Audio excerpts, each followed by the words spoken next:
Hi everyone, it's Kelly from the Hub, here today with Brittany Mellinger from LHOP. That's the Lancaster Housing Opportunity Partnership. Lots of words. LHOP are the people who do all the great things, both with landlords and tenants about all the housing stuff in the universe. So they are absolutely fantastic. Brittany and I are going to talk today a little bit about sexual harassment during in housing during COVID-19. It is on the rise, and she wants to help us out and fill us in on what's going on. So, Brittany, hello. How are things?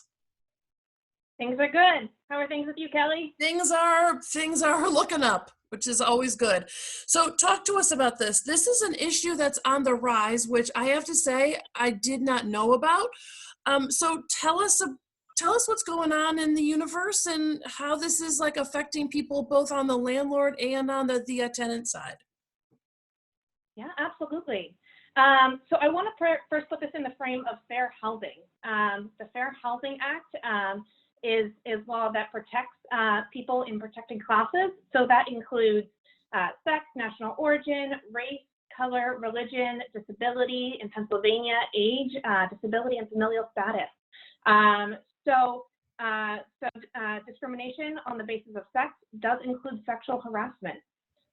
So we've heard reports from all around the country that in the time of COVID-19, there's a lot of folks with increasingly unstable housing.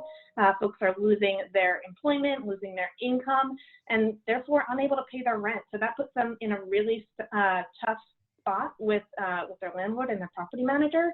And unfortunately, there are some folks that are taking advantage of this situation by pushing for sexual favors and other things because tenants are being threatened with eviction. Now, I do want to talk about sexual harassment. There's two main types. There's illegal conditions on housing, which is kind of what I was just talking about.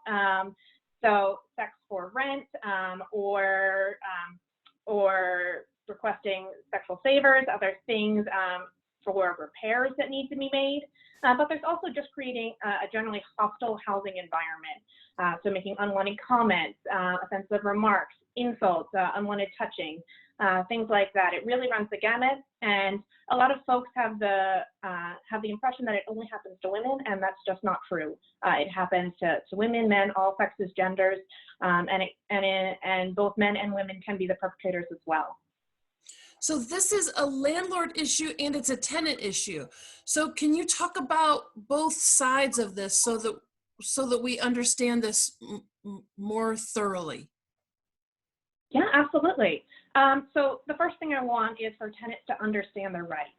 As a renter or a tenant, you have the right to live in your housing without fear of sexual harassment. That's a fair housing right. So if you do experience anything like this or something that you feel you're being treated unfairly because of your sex or your gender, please give LHOP a call. You can reach me at 717-584-1803. That's my Google Voice while I'm working remotely. As you can tell, this isn't my normal office. But once we're in the office, you can give us a call at our normal number, 717. It's escaping my head, but it's on our website. I haven't used it in about 2 months now. I'll post it as well. Fantastic. Thank you, Kelly. Sure. So yeah, please reach out if you feel that your rights may have been violated, or you just want to ask questions and learn more about this issue. But I also wanted to talk to landlords and property managers as well, because if there's someone that's working for you in your housing unit, you could be liable for their actions and their behavior. So you want to make sure that you've got very clear policies that sexual harassment is absolutely never okay. And if you do hear any complaints, that you address them right away. You address them, assure the tenant that it won't happen again, and take steps to make sure that it doesn't happen. And that you investigate it thoroughly, and you inform tenants of their right to submit a fair housing complaint and document it thoroughly. And if you're an owner and your property manager doesn't address it, then you could be liable as well. Also, if a tenant sexually harasses another tenant, and you knew about it or you should have known about it, you can also be held responsible as well. So it's very important that you're aware of what's going on in your units. And if you do hear of anything, please make sure you take appropriate actions because we want to make sure that everyone's able to live peaceably in their homes without fear of harassment due to their sex.